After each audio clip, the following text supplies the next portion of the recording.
Good day, and thank you for standing by. Welcome to Taboola's third quarter 2025 earnings conference call.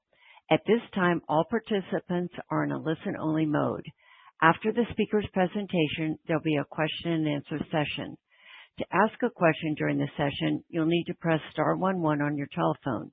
You'll then hear an automated message advising your hand is raised. To withdraw your question, please press star 11 again. Please be advised that today's conference is being recorded.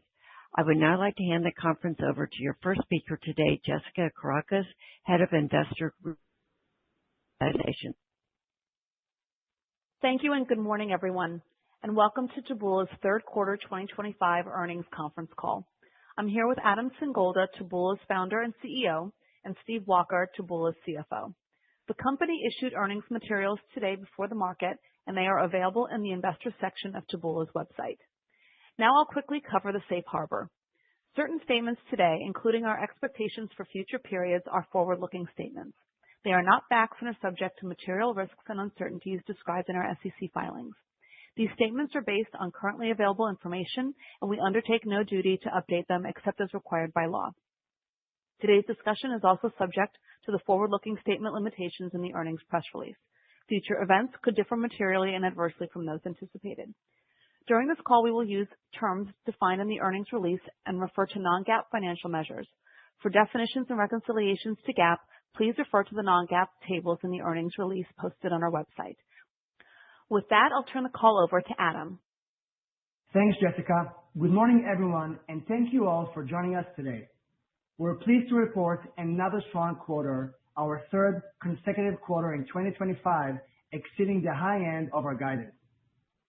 Our new performance platform, Realize, is beginning to work for both advertisers and publishers. We're seeing an inflection point in our business and have greater confidence than we did even 90 days ago that we will get back to double-digit growth over time. This momentum gives us the confidence to once again raise our full-year outlook. We've bought back 14% of the company year to date, and we're continuing to buy back shares aggressively. As a reminder, Taboola is one of the largest performance advertising platforms outside of search and social. Our platform, Realize, helps businesses get leads and grow sales.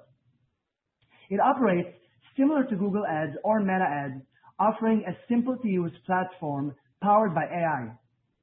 The key difference is that while Google reaches users in search and Meta in social, Realize engages 600 million people every day across the open web on partners like Yahoo, NBC, ESPN, USA Today, Apple News, Samsung, and Xiaomi, driving those people to action. Our competitive advantage lies in our AI and first-party data, drawn from what people actually read about versus what people idealize themselves on social media, giving advertisers authentic insights into users' intent and high-performing outcomes. In 2025, we expect nearly $2 billion in gross revenue and more than $700 million in ex-TAC gross profit, which is what we keep after we pay our publisher partners who show our ads to their users. We expect to generate over $200 million in adjusted EBITDA at a 30% margin with strong free cash flow. As advertisers see diminishing returns on search and social, they look for scalable, performance-driven alternatives like Realize. Taboola is uniquely positioned to take share in what we estimate is a $55 billion opportunity. Now let's turn to our Q3 results, which came in ahead of the high end of our guidance across the board. We delivered revenue of $497 million, ex-TAC gross profit of $177 million, and adjusted EBITDA of $48 million, representing a strong EBITDA margin of over 27%. We also generated $46 million in free cash flow this quarter and $117 million year to date, which amounts to a 96% conversion of our adjusted EBITDA in Q3. This strong cash generation allowed us to repurchase approximately 10 million shares during the quarter for a total consideration of $34.4 million. Year to date, we've bought back approximately $184 million worth of shares, representing 14% of the company. Driving ex-TAC gross profit growth is our North Star. It indicates that we're providing increased value to our customers and fuels our profitability and cash generation. In the third quarter, ex-TAC gross profit grew 6% year over year. The vast majority of our revenue is driven by scaled advertisers, those who spend $100,000 or more annually. As such, we guide investors to track two main metrics that affect our ex-TAC gross profit growth. The first is growing the number of scaled advertisers. The second is increasing average revenue per scaled advertiser. In the third quarter, we grew the number of scaled advertisers by 4% to 2,064. Our average revenue per scaled advertiser grew 11%, reflecting meaningful progress in driving advertiser success with Realize. Realize's expanded capabilities and strong performance technology are driving these improved results. One example can be found with a major online travel company that was interested in growing their cruise business. While using Realize's advanced targeting and bidding technologies, they were able to achieve 67% lower CPCs versus Meta, while driving a 48% increase in traffic to their site. This performance was so strong, this travel company increased their initial investment 10x and has now become a scaled advertiser on our platform. Last quarter, we shared more about how our supply is differentiated. Overall, our exposure to search traffic globally remains in the single digits. And even as search traffic across the web declines, our total company traffic in Q3 grew year over year. This growth was fueled by strong double-digit increases in app traffic, now accounting for roughly 1/3 of our global supply, along with successful new publisher onboarding. We continue to monitor our traffic patterns, but at this time, it is a relatively small level of exposure. In summary, we're very happy with how the year is progressing. We think Realize can make us the leading performance advertising platform outside of Google, Meta, and Amazon across mobile, desktop, OEMs, messaging apps, and more. It is a big ambition, and the numbers make it clear that we're not there yet. That said, we're seeing an inflection point in the business with Realize. And if you know this team as well as I do, you'd know we're motivated by big challenges. It is probably one of the reasons we were voted one of Fortune's best places to work. We're taking on one of the toughest competitive landscapes in the world in an enormous addressable market. We're hard at work, and we bought approximately $184 million worth of shares as we see the opportunity ahead of us. Before I hand it over to Steve, on a personal note, I want to say that over the past months, our teams and partners in Israel have shown incredible strength, resilience, and unity.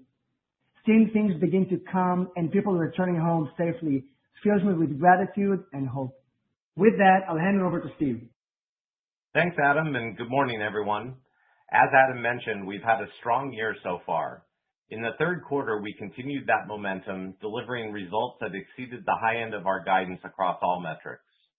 In the third quarter, revenues reached $496.8 million, up 15% year over year. We believe this growth reflects an inflection point in Realize's traction in the market. I have spoken about the fact that we have a large amount of very high-quality supply, so what we need to grow our business going forward is primarily to earn new advertiser budgets. We started to see traction in that area during Q3 as our new ad platform is helping advertisers succeed and helping us win additional budgets. This showed up in our scaled advertiser metrics, evidenced by a 4.4% increase in the number of scaled advertisers and a 10.9% increase in average revenue per scaled advertiser, both of which primarily benefited from Realize improving retention and growing ad spending levels with existing advertisers when compared to the same period last year.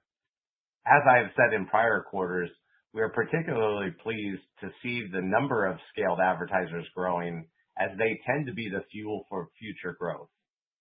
I should note that the growth in average revenue per scaled advertiser also benefited from an easier comparison with Q3 2024, because during that period we were testing ad formats with Yahoo, and revenue from that test was recognized as an offset to traffic acquisition costs rather than as revenue.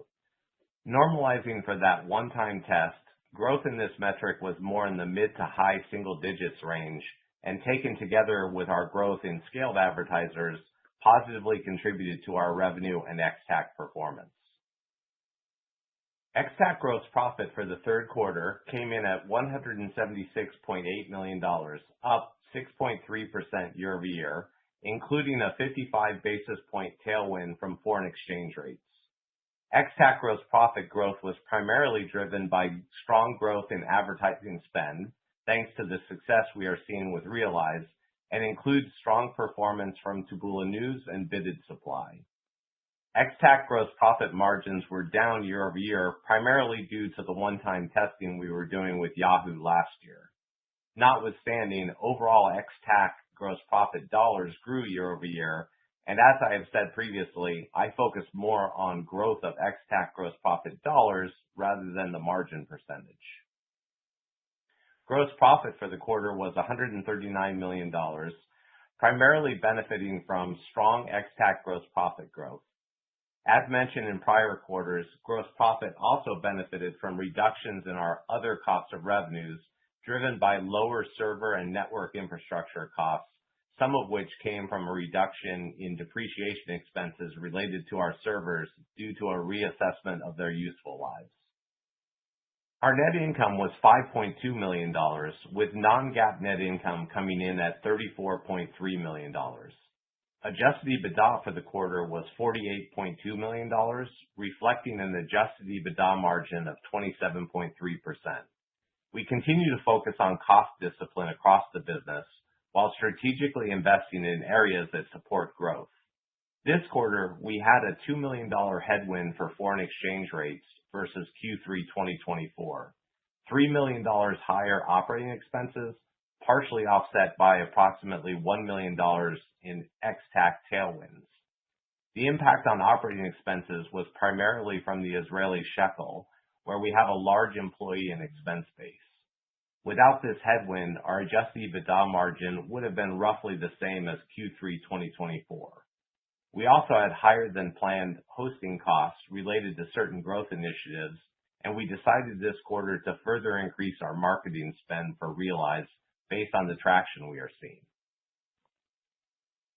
In terms of cash generation, we had $53.2 million in operating cash flow in the third quarter and free cash flow of $46.3 million, representing 96% conversion from adjusted EBITDA in the quarter. Our free cash flow benefited significantly from a couple of factors, primarily high adjusted EBITDA margins and strong management of our working capital. Our free cash flow conversion from adjusted EBITDA continues to be over 70% over the last 4 and the last 8 quarters. Given our experience over the last couple of years, we think it is safe for investors to assume that we will convert free cash flow at a 60 to 70% rate over the longer term, which is above our prior 50 to 60% target conversion of free cash flow from adjusted EBITDA. For the full year 2025, I expect to do even better than the high end of that range. Turning to the balance sheet, we remain in a strong financial position. We ended the third quarter with a net cash balance of $41.5 million. Cash and cash equivalents totaled $115.5 million, which more than offset our long-term debt of $74 million. As a reminder, earlier this year, we secured a new $270 million revolving credit facility, allowing us to fully repay our previous long-term debt loan while maintaining approximately $196 million in available capacity as of September 30th. This facility also allowed us to reduce our interest expense by $1.6 million in the third quarter. With this facility, we can operate with a lower cash balance while preserving access to significant liquidity. We continue to believe share repurchases are one of the most compelling uses of capital. In the third quarter, we repurchased approximately 10 million shares at an average price of $3.43 for a total consideration of $34.4 million. Year to date, we have bought back nearly 14% of our outstanding shares, reducing our total share count from approximately 337 million at the end of 2024 to about 291 million at the end of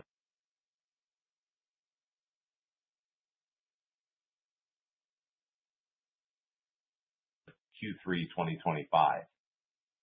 As an update to our share repurchases from Yahoo, we are no longer required to purchase shares from Yahoo for the remainder of 2025 due to meeting certain Israeli regulatory conditions. This means we have the ability to buy more shares in the open market. Moving to guidance, for the fourth quarter 2025, we expect revenues to be between $532 and $542 million, gross profit to be between $166 and $171 million, ex-TAC gross profit to be $204 to $210 million, adjusted EBITDA to range from $83 to $85 million, and non-GAAP net income to be $52 to $56 million. For the full year, we are raising our guidance across the board. We now expect revenues to be between $1.91 and $1.93 billion, gross profit to be between $550 and $564 million, ex-TAC gross profit to be $700 to $710 million, adjusted EBITDA to be $209 to $214 million, and non-GAAP net income to be $139 to $144 million. This guidance reflects continued momentum across our business. I would note that in Q4, the adjusted EBITDA guidance reflects a forecasted headwind from foreign exchange rates of over $5 million on operating expenses, partially offset by ex-TAC tailwinds, which reduces our adjusted EBITDA by approximately $1.5 million and reduces the adjusted EBITDA margin by over 140 basis points. Also, as a reminder, when you are comparing each of the quarters this year to the same quarter last year, you must keep in mind the onboarding of Yahoo, which impacts quarterly comparisons this year. As a result, we believe the full year projected growth rate of 6% at the midpoint of our new range normalizes for these dynamics and is the best representation of the true growth of our core business in 2025. In summary, we're very pleased with our Q3 performance and the strong momentum we've built so far this year. We're seeing an inflection point with Realize and remain focused on delivering against the goals we set at the beginning of the year. There's still work ahead, but we believe we're on the right path toward achieving double-digit growth over time. With that, let's move to Q&A. Operator, can you please open the lines for questions? Yes, thank you. At this time, we'll conduct the question and answer session. As a reminder, to ask a question, you'll need to press *11 on your telephone and wait for your name to be announced. To withdraw your question, please press *11 again. One moment, and we will compile our Q&A roster. Your first question comes from the line of Zach Cummins with B. Riley Securities. Your line is now open. Hi, good morning. Thanks for taking my questions and congrats on strong results here in Q3. So just starting off with the Realize platform, nice to see the incremental traction that we're seeing on that front. Just curious, in terms of taking it to the next level of capturing more of these advertiser budgets, is it more just proving it out and testing it in the market, or what are kind of the next steps in terms of taking this from strong traction to meaningful contribution to the overall P&L? Yeah, so good morning, everyone. So I think overall we're seeing good momentum, which is encouraging for us to see. If you look at what we said when we launched it, taking a step back, there are really three things that move the needle financially. The first one is just going from native advertising to performance, and that takes time, to shift kind of perception in the market and getting more advertisers to be aware of Taboola as a place they can spend money beyond search and social. So that's one. The second thing is our focus on the sales side on ICPs. And that's important because when we sell to the right clients, we tend to see higher retentions and more spend. And the third one is keep iterating on the tech front. So predictive audiences, new formats, new placements.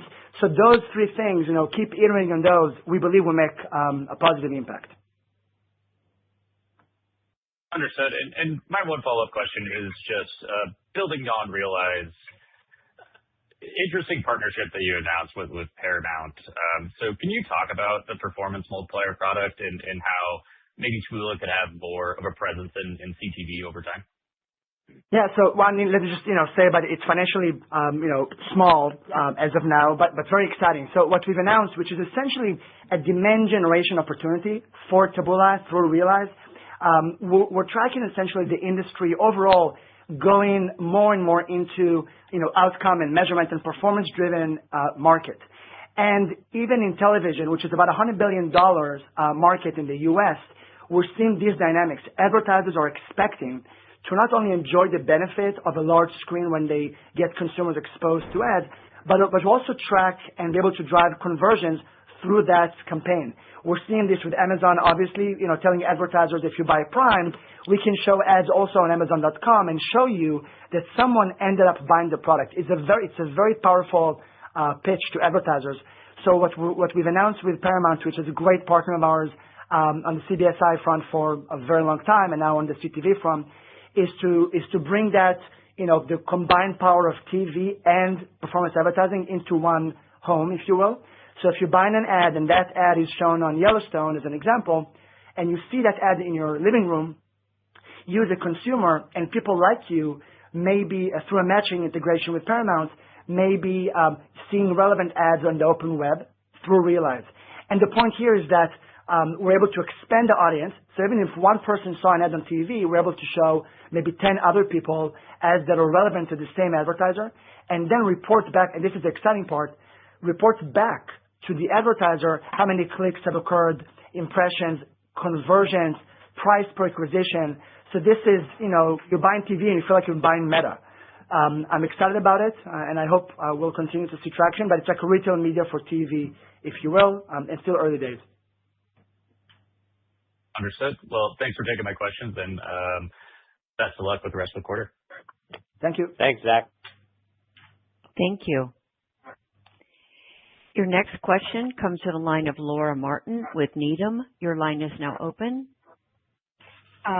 Good morning. Great numbers, you guys. I have a couple.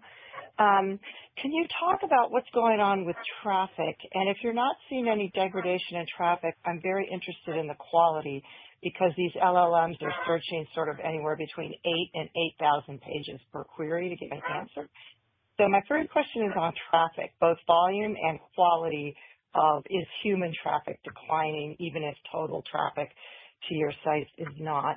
And then my second question is, you guys were really early adopters of using AI to improve your yields and conversion rates. I'm interested in an update on actual metrics of where you've seen improvements either in costs or in revenue or in yield from your updated AI implementations, please. Sure. Good morning, Laura. Thanks for the question. Hi. So I can start and we can bounce off of this. So the first thing we're seeing actually surge in traffic overall, which is interesting. Obviously, as you say, in times of search traffic declining because of LLM engines. The main two reasons we're seeing traffic going up is, I would say, one, we're seeing increase in direct traffic, actually specifically through apps.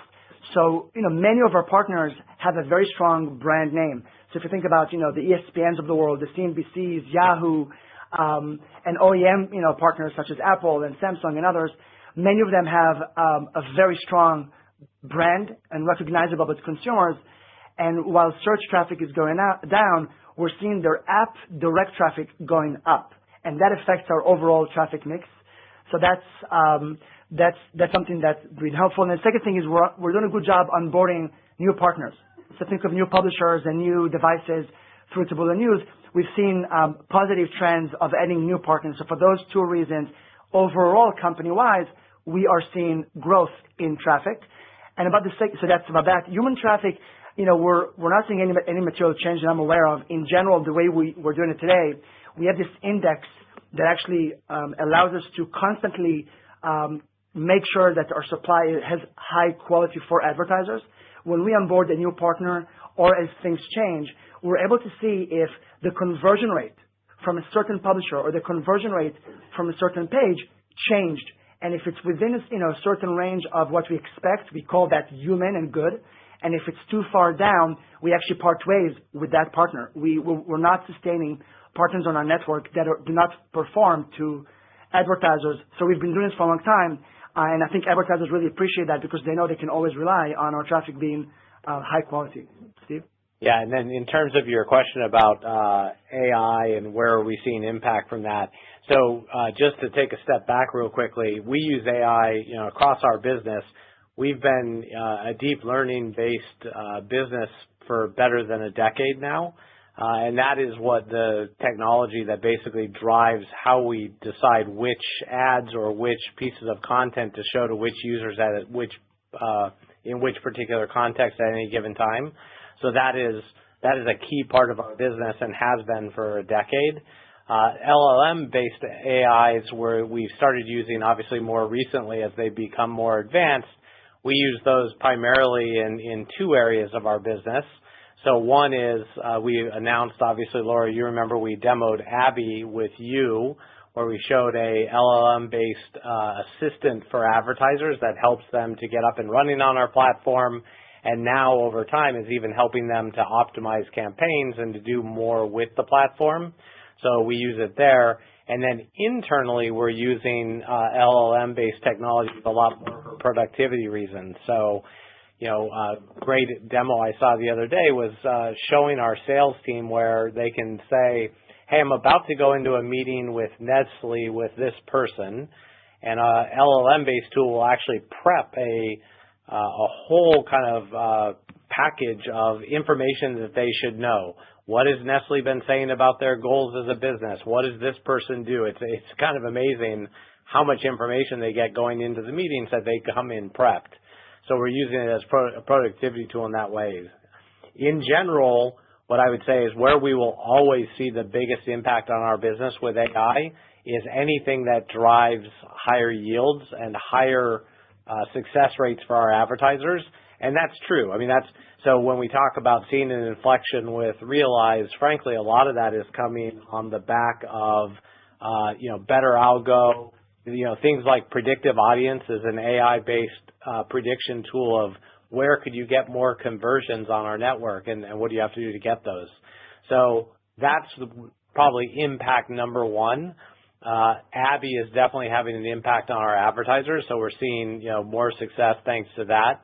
And then I'd say we are seeing productivity, but we're probably earliest in that area in terms of where we're seeing impact. And lastly, Laura, just to add one more note, is that we also launched Deeper Dive a few months back, which is our kind of ChatGPT for the open web, driven by advertising as a revenue source. Still early days, but that's another thing that can generate surge in quality traffic, definitely human traffic, because people have to type and engage with it. So that's another investment we're making to try to, create more quality supply for advertisers in the form of LLM and support publishers in growing and getting into the AI era as we know it.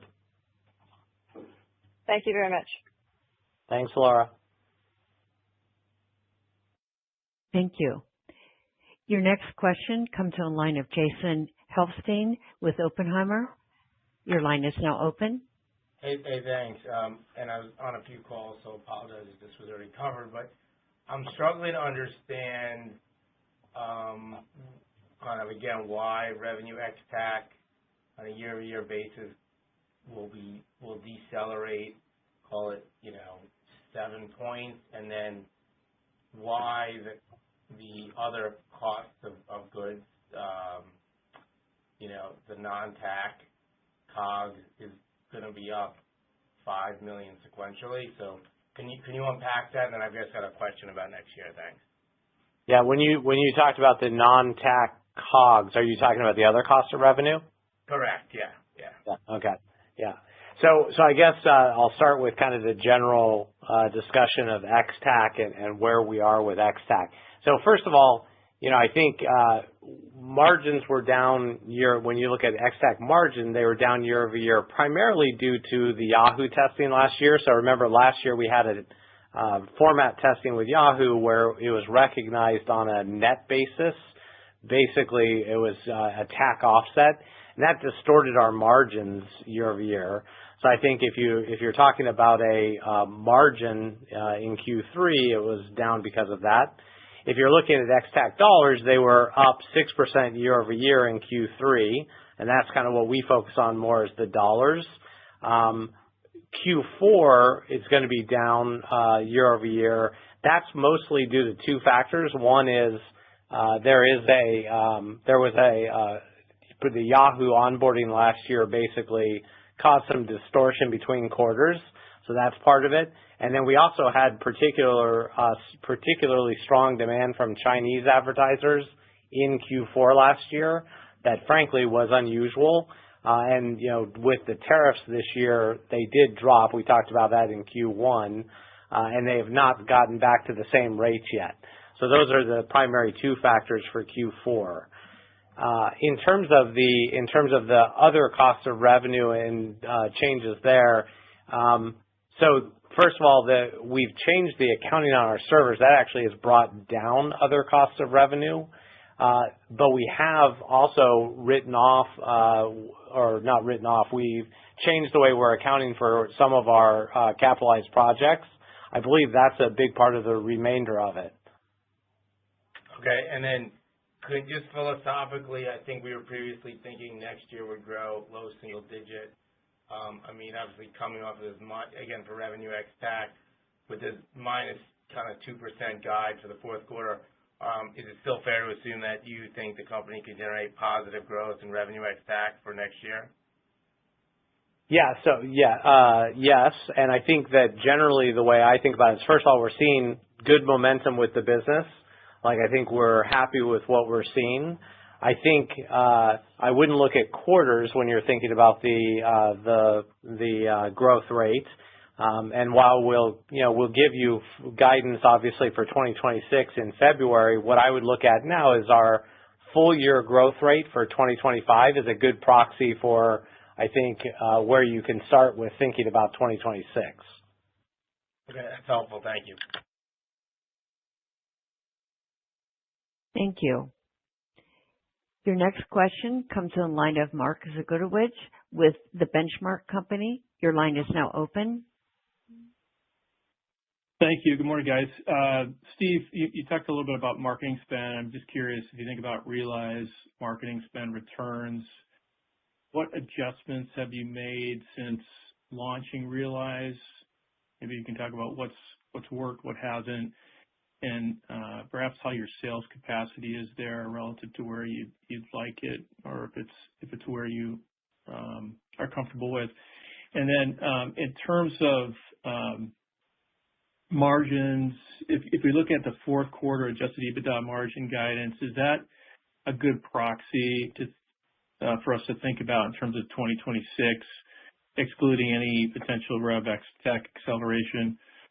And then maybe a last one for Adam, if I could, if you think about opportunities for investment alongside Realize incrementality, can you maybe prioritize agentic, MCP, AdCP, or any other areas? Thanks much.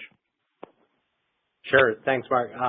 So I'll answer the first two. So first of all, in terms of the marketing spend, so I mentioned obviously in my prepared remarks that we've increased marketing spend intentionally over the last two quarters, Q3 and now heading into Q4. The reason we did that is we're seeing, and again, it has to do with the inflection we're seeing with Realize, we're seeing that advertisers are more likely to be successful coming onto our network now with the launch of Realize and a lot of the new product features that are baked into Realize.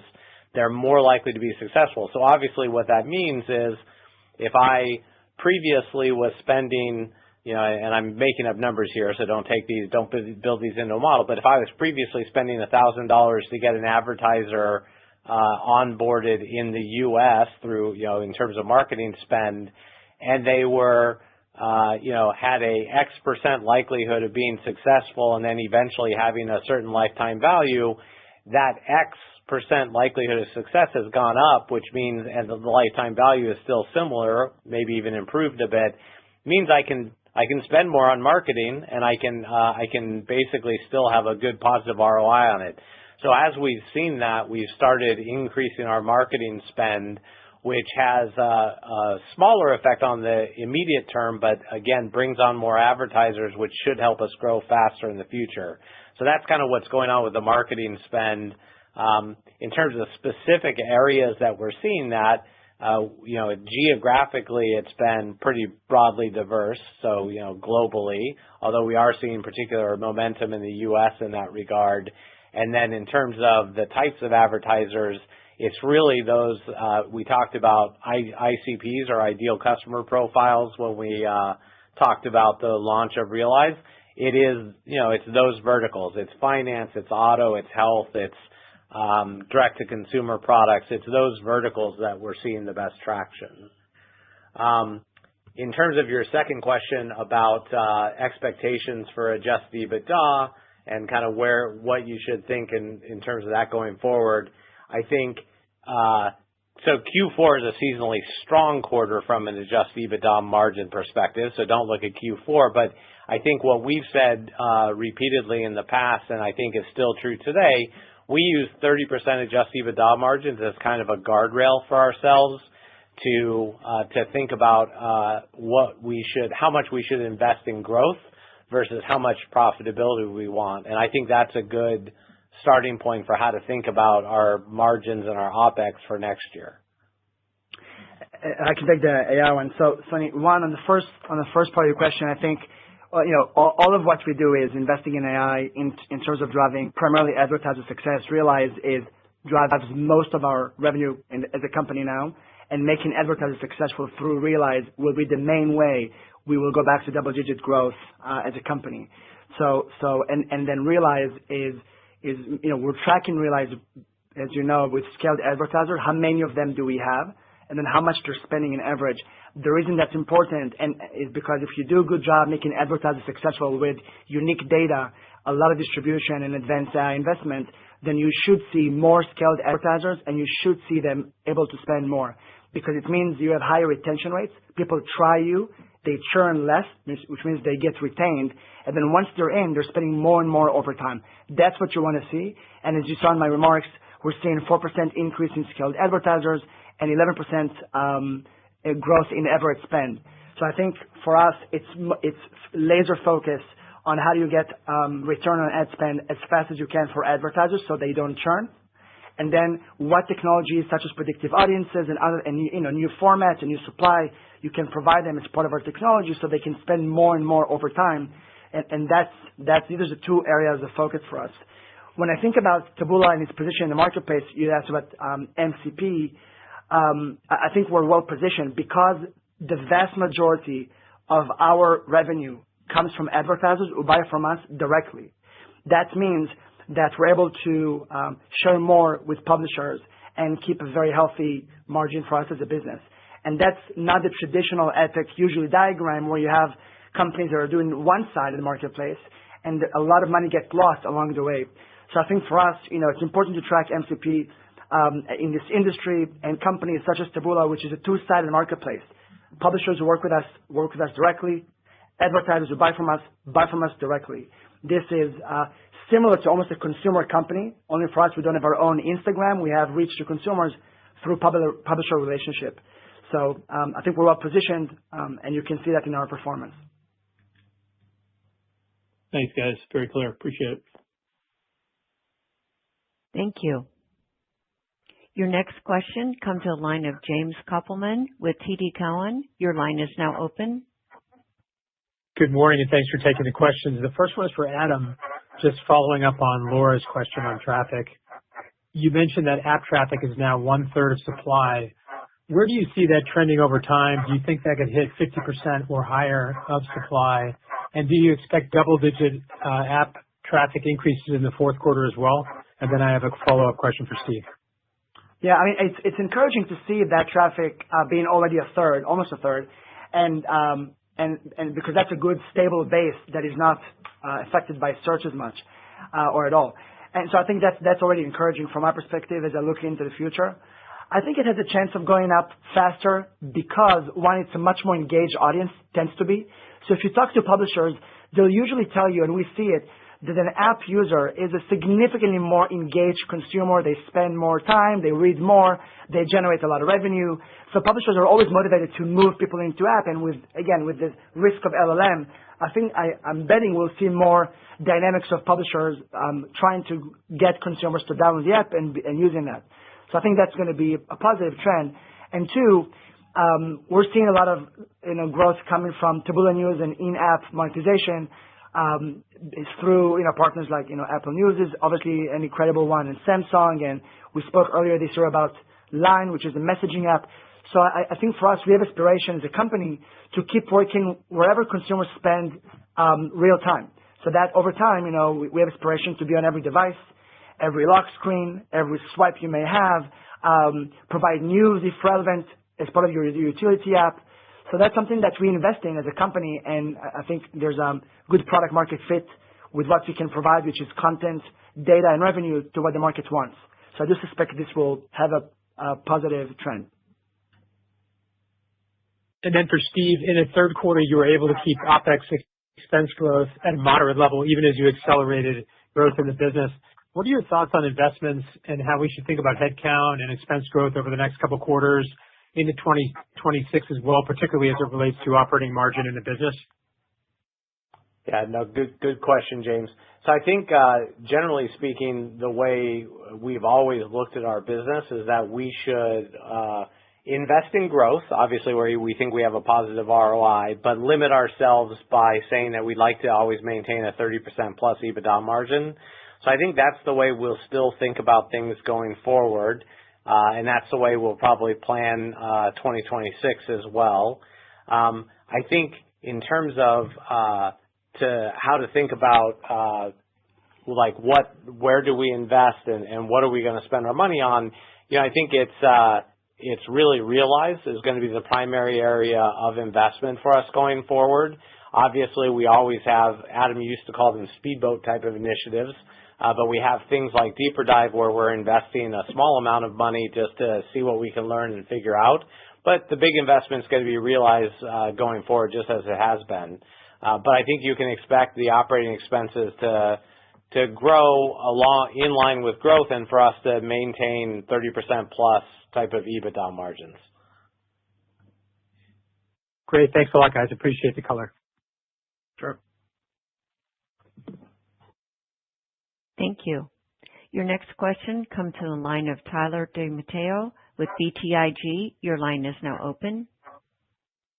Good morning. Thanks for taking the question, guys. Really appreciate it. Adam, I wanted to come back to some of your comments at the beginning of the Q&A on kind of the sales approach. What's the biggest opportunity on the sales side of things to improve the brand perception and ultimately kind of realize adoption there? Like what are some of the learnings that you've seen where you can see an incremental improvement on the sales side and that opportunity? And then my second question is on the comments about the inflection point in Realize, what are some of the underlying assumptions baked into that? Is that the number of advertisers? Is that the propensity to spend? The dollar value of spend? I'm just curious, like what's the underlying assumptions there? Thank you. Yeah. So one, I think that's a great question. I think one, we're investing overall from a perception perspective. We're putting our people to work in important events and things to interact with the market, and put Realize in the front as a way to attract performance advertising in the world that wants to go beyond search and social. So I do think that's a real need, and we have a shot at doing this, in the market. So one, we're investing in being out there and telling our story. Two, show me who you work with and I'll tell you who you are type of thing. So if you're able through your technology and, your investment to get good advertisers to be successful with you, to tell the story for you, I think that affects your story the most. Your brand is what people say about you when you're not in the room. So for me, that to see, advertisers, like the ones we mentioned, working with us, excited to tell the story, is a great sign. And then, taking a high level view to look at, the number of scaled advertisers and the average spend going out, these are the right metrics. So all of these are, good initiatives. And like I mentioned also, our sales team now knows, and salespeople go where they see money. They know that if they sell into the right segments in the market, to the right advertisers, tend to be those that have high consideration stage, like travel, healthcare, auto, commerce. We tend to be financial services. We tend to be really, really good. I mean, I always joke that if you run a business, a mortgage business or financial services business in America, and you're not buying from Taboola, it is irresponsible. You have to try, because we're very good at this, and our sellers know that too. So by focusing on ICPs and going strong on those, we tend to see better results. So all of those initiatives are the right ones to eventually, I think, also affect the brand and the perception, but that takes time. There are no shortcuts. We spent a decade being the native advertising company, and we're going to spend the next decade hopefully building the largest performance advertising company outside of search and social. And in terms of your second question about what are the underlying assumptions around the realized inflection point, I think the way to think about it is from Realize. I mentioned earlier that we're starting to see advertisers have a greater likelihood of succeeding with us, greater likelihood of being able to scale with us, greater likelihood of being able to meet their goals. And I think what that means is what I want to see is that I've said this in the past, I want to see our number of scaled advertisers growing year over year, consistently. That is the best metric that indicates that we're having success. We obviously also would like to see the average revenue per scaled advertiser grow over time. But generally, as I've said in the past, the number of scaled advertisers is what is the fuel for future growth. So that's the metric we focus on the most. Thanks, guys. Appreciate the time. Thank you. Your last question comes to the line of Matthew Condon with Citizens. Your line is now open. Thank you so much for taking my questions. My first one, maybe just shifting gears here a little bit. Can you just talk about Taboola News? It looked like it was another strong quarter. Just what's the sustainability of growth there, and how should we think about that contributing in 2026? And my second one's also just on your partnerships with some of the OEM partners. Just how are these progressing and scaling up here? And should we expect these also to be key contributors in 2026? Thank you so much. So I can take a first pass at that. So first of all, Q3 was good for Taboola News. The Taboola News is growing faster than the rest of the company, which is nice for a growth initiative like that. It's also, I think the important part of Taboola News is it's part of our unique supply strategy. So it is a very unique type of supply that, by the way, obviously completely immune to LLM disintermediation and that type of issue. So that's great. It also is fresh users, good data. So it's when you're on the cell phone device natively, a bit more about what's going on than other times. So it's all part of that getting unique supply, and advertisers really like it. It's before a user gets to their social network. It's before they start browsing the internet. It's a very unique time to meet the user. So I think it's also great for advertisers. And so, with everyone wanting advertising, including cell phone manufacturers and OEMs, I think there's big upside to this. Where it goes, we obviously haven't spoken specifically about guiding to that, and we don't break it out, but I think we see a lot of upside potential to this over time.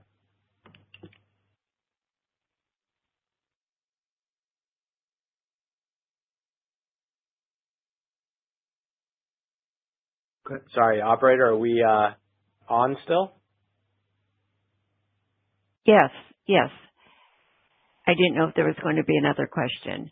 So at this point, there are no further questions, and I'll turn it back to Adam Singolda for closing remarks.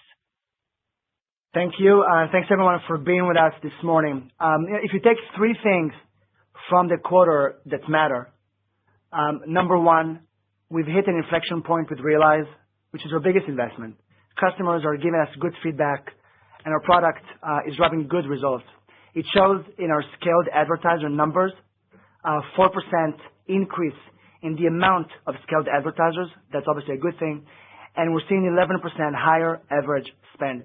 And we track those two numbers as a proxy for realized success, and Realize is most of our revenue, so that is our main way to grow in the future. Number two, we're feeling better about our financial performance.